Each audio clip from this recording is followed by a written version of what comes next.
Hi everyone and welcome to another video with me, Greg. Today we're going to look at playing out from the back with a 3-player defense and a very aggressive press. So let's get started. Right, so I've set this up with a back three, a double pivot, and I had two really good ball carriers, like, devastating to have them in this position, and I wanted to play them both in this position. So I've gone for a 3-2-2-3. It's more traditional to play like this. You might only have one really gifted ball carrier, so go for this one, and you might have two centre forwards. It doesn't really matter, but because I played with this a lot last season, the whole video will feature this formation, but it doesn't make any difference at all if you just rotate these three around. Okay, so one of the first things to point out is you'll notice in the wings there's only one player. There should only ever be one player in the wings when we have the ball. If the ball enters the wings, that's different. So, let's say this player has it and they dribble into this area. There's two people in the wing. That's fine. But we need the main bulk of the players to be here, and it keeps the wings free so we can transfer the ball easy. Okay, so we're going to look at how we're going to play out from the back against loads of different presses, but every single one of these presses, although the formation will change, they're going to be very aggressive, very high pressure pressing. Personally, it's how I like to press. We are facing at the moment a man-to-man or player-to-player press, so every player is being marked. The centre forwards taking, well, the three forwards are taking 1, 2, 3. You'll notice where I've got them positioned, they could go wider, they could come to like level with the T-point. I certainly wouldn't go too wide, because if you get turnover, you are stuffed. So you want them kind of central, but they could certainly come a little bit wider. Now, so you'll notice, very importantly, the wingers are high. Now, the objective when we first start the game, especially against this press, is can we pin their wing backs really high, and it gives us all this space. If you have an overhead in your locker, obviously there's huge amount of space, just a quick lead over here, especially the way the rules are in 2025, favouring the attackers in my opinion. You can just chuck an overhead into the space and off we go. It's a player for player, practice your rondos and you're there. Let's say we don't, right, we're going to look at this playing out from the back when we don't have an overhead, so this is suitable for all levels of hockey. So if we do this well, you'll notice what that centre forward did. Watch this run. So they're not interested in stopping this ball because it's player to player. They are, as soon as it goes, they're on it. They're making this curved run. So it went left, so they're making a curved run. They're not running directly at the player, and that's the sort of run you need your centre forwards to be making. And if this person, especially if they're young, most defenders, like, I'm a defender, I'm not going up here, they just stay back. So if in this situation, wow, easy, thanks very much, we've got there, we're taking this space, we're eyes up, looking for the runs of our other players. This person will naturally, as it's played, come over, but they're already beaten because they're expecting, oh, I'm just covering this pass back. Where's my other player? What's happening? If they do follow, then you might end up in this situation. This is not a comfortable situation, but we're talking those fine margins of like the timing of the pass. If the timing's fine, we might then look for one of these runs. We've got an in pass, we've got a line pass. They might even have a crash ball really high. That's for you to make up those decisions in that situation. But if the timing's bad and we've got two players on here, how do we get out of this? And this is where my first message of playing out from the back with three starts. Oh, there we go. They followed you. So they followed you, so you're in a really bad situation. We're kind of pinned in. If we come back here, wow, we are really pinning ourselves into a corner. Let's not do that.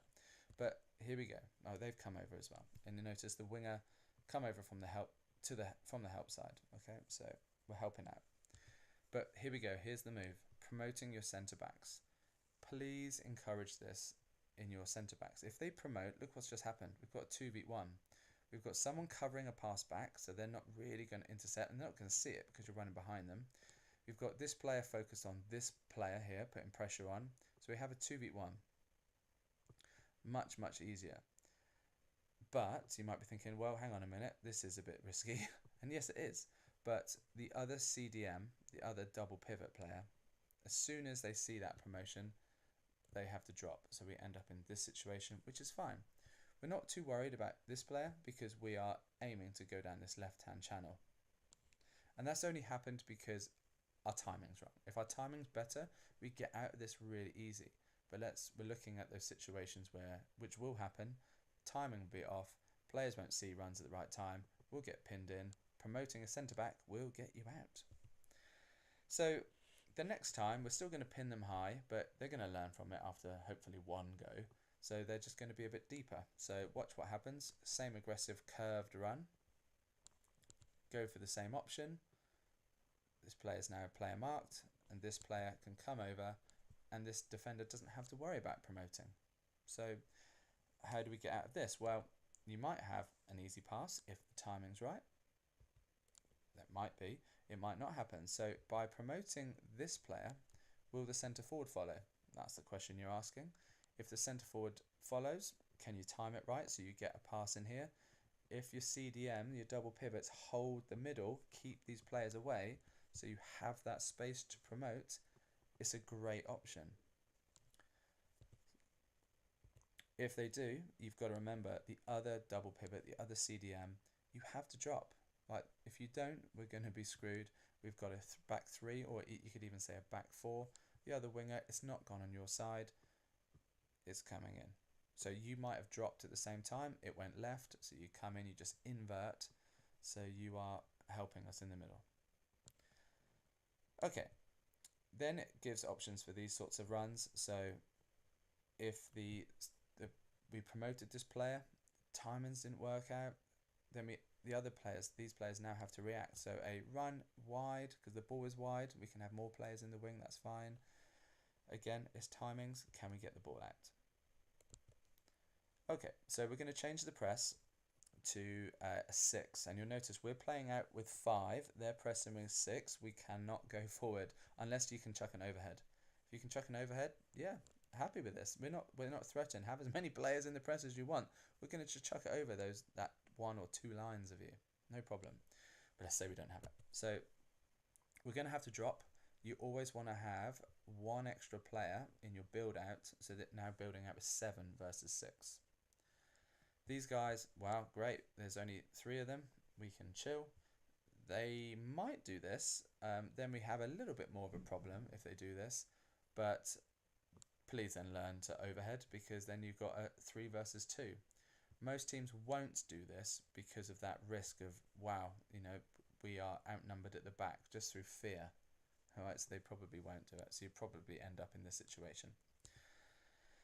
So when you do make this lead, it's really important that you're level or beyond level. You can't be up here. You can't be further towards their goal, because the passes are too easily intercepted. So let's say it's a bit cheeky. We've pinned them up here. We've made this run. We've made this demotion or this help run on that pass. So you might, on the first one, get lucky, get out pretty easily. The second time, you'll probably find a team will just go, just go a little bit wider with our press. Not too wide, so we can easily come in. So they're just covering any passes here. You'll probably find the defenders will tuck in. They're really, really happy at the back. They're really happy pressing. See what you can do. Now, so the ball is played. You can see there is a risk of this, but both of these players could press this player. So in this instance, if this player leads, you could have 1 and 2 on them. So that's not too risky. But which is going to make the aggressive curved run? Which one do you think it would be? It's going to be this one. So aggressive curve run, because this player can help, again, protect the ball to goal line. We've got player marking here. We've got a player up here. So we're in a good position. That's why I like this press. Promoting your centre back. There you go. So this person, they've been told, stop the ball coming to the top of the D. They might not follow you, probably won't follow you. So promoting a centre back again will get us out. Again, it's gone to the right, so the other 2 should be in defensive mode. And there we go. can we get that zigzag shape pattern, these S shape patterns through the middle? So if it comes in here, we're looking to get it out here, or we can roll out, and can we get it out this way? That sort of run. If they follow, we can have a post-up run. That's down to your players leading off the ball. So remember, if we don't have the ball, we should be leading into space, getting that areas of separation from our players. Possibly an easier thing is, as it goes wide, make the same. Can this player drop?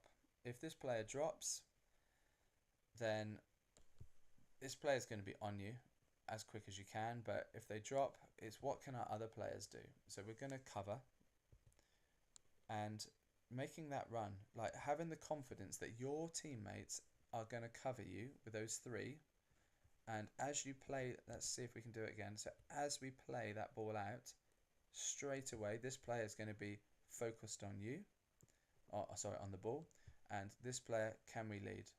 Can we lead there? There it is. And it will look something like that. So you might have a really easy pop down the line, because look at the space. There is so much space there. So as a routine, off it goes. Promote the centre back. Will they switch on enough to pass it? You just have to pop it into the space and let the player run onto it. Again, we can have these sorts of runs as well. So we can have a centre forward posting up. Probably not going to get there. We've got the CDM for a square option, or maybe slightly beyond square option, and we've got an aggressive, really wide lead. Remember, the ball's wide, so we can have more players in the wing, and because we started central, they'll probably hug you a lot more, leaving the space for you to lead into the wings, and that is again the reason why we have players in the middle, not in the wings, so there's space to lead into. Okay, so another, probably the easiest way, and I would recommend this to start, is just promoting one of your centre backs. Oh, and look at this. Didn't even talk about this at the start. It's a 2v1. There's a 2v2 here. Just by the nature of this drill, this press, there is a 2v1 on the other side. So if we can get it there, obviously that's much easier to get it out. And we can do that really simply by doing that. So promoting your centre back. Oh, this person's suddenly got a player to worry about. We've essentially gone to a 4-3-3. This player, that's his focus, has lost that player doing that curved run. So what's this player going to do? They're just going to put pressure on the ball. This player's player marked. We've got player marking all over. These guys at the back have an extra player. They could then push a player on here. Will they? That's up to you to work out. But you could go for a 4v4 here, or we could play the ball wide. I don't know why this player's dropped. You no need to. And yeah, we've got a 2v1 here. So we can just play out from the back. And again, you can see if they're level, this passes on. If they're here, this passes on. If they go too high, it's easily intercepted. So make this person, this defender's life difficult by making them ask questions. Okay, another press. This is probably my favourite one. So it looks more like a player marking, but we have an extra player just assessing the danger and floating, essentially. We're going to have to drop to get the 7 versus 6. Player goes wide. If we get lucky the first time, because they've made that run at the same time, we'll get it out. Great. It won't happen twice. You've got this person doing the curved run. You've got this person going across to try and block that run. You'll notice what happened here. Let's just watch it again. So this person went, okay, the danger's gone. I'm going to allow that player to lead, and I'll just pick up their player. And suddenly, they've got a player sniffing around at the top of the D. They've got someone cutting off the back. They've got someone blocking a route 1. They've got 2 players that can jump on this player. It's a good press. Right? It's very hard to get out of. But as a 2v2, as this player is making a curve run, take the touch, take the space in front of you, and you're just going to have to play a 2v2 and see what you can do. It doesn't matter if you do lose it, because we've got good numbers. So 1, 2, 3 against their 2 here. So we're actually in a positive numbers for turnover. So just practice your rondos, practice 2v2s in this sort of area, starting in this position, and just get comfortable at getting out of it. Again, I tell you, easier, just promote a player. Probably easier just promote the middle one, but promote a player. So then this person has now got a headache. It's like, oh, I don't have the freedom. So we've got an extra player to play out with. If this player drags the ball here, we've got a 2v1. There's a 2v1 here. So pop it over. This player is going to make the aggressive run. You've got a player to play a mark, but now it's a 3 versus 3. Again, it went left, so the other winger comes over. We've got good cover. We've got an extra player to cover in a high turnover. We've got a 3 versus 3 to get out of. Okay, and that's just practice in the training ground. We could have this sort of lead from your CDM. So having your CDMs leading out wide is great as long as your attacking midfielders recognise it and do the post-up work. And then again, look for those S shapes.